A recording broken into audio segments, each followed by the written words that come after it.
বিভিন্ন জায়গায় আমরা শুনি এই জায়গায় সমস্যা, ওই জায়গায় হলো বিএনপি। আশা করছিলাম ওনারা ভালো হয়ে যাবে, কিন্তু লেস তো আর ঠিক হয় না। যতই সোজা করার চেষ্টা করা হয় এগুলোকে সোজা করা যাচ্ছে না।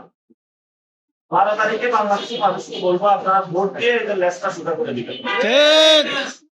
এবং সাথে সাথে আমরা আশাবাদী 11 দলীয় জোট সরকার গঠন করবে ইনশাআল্লাহ। কেন আশাবাদী? কারণ আমরা সন্ত্রাসী কার্যক্রম করি না, আমরা চাঁদাবাজি করি না, আমরা দুর্নীতি করি না, আমরা দখলদারিত্ব চালাই না, আমরা মানুষের উপরে নারীদের উপরে নির্যাতন করি না, আমরা কারো টুইটার অ্যাকাউন্ট হ্যাক করি না, আমরা প্রোপাগান্ডার সাথে নাই। আমরা একটা সুন্দর বাংলাদেশ চাই। আমরা ইনশাআল্লাহ এটাও কমিটমেন্ট দিচ্ছি, আমাদের কেউ কেন্দ্র দখলে যাবে না, আমাদের কেউ ইলেকশন ইঞ্জিনিয়ারিং এ যাবে না। প্রশাসনের বাইরেকে বলবো আপনারা নিউট্রাল থাকবেন।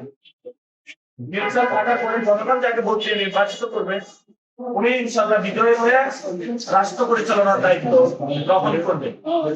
এবং আমরা ঢাকা আটে গ্যাসের সমস্যা রয়েছে, পানির সমস্যা রয়েছে, এটা সমাধান করবো। মাদক সমস্যা রয়েছে, সমাধান করবো।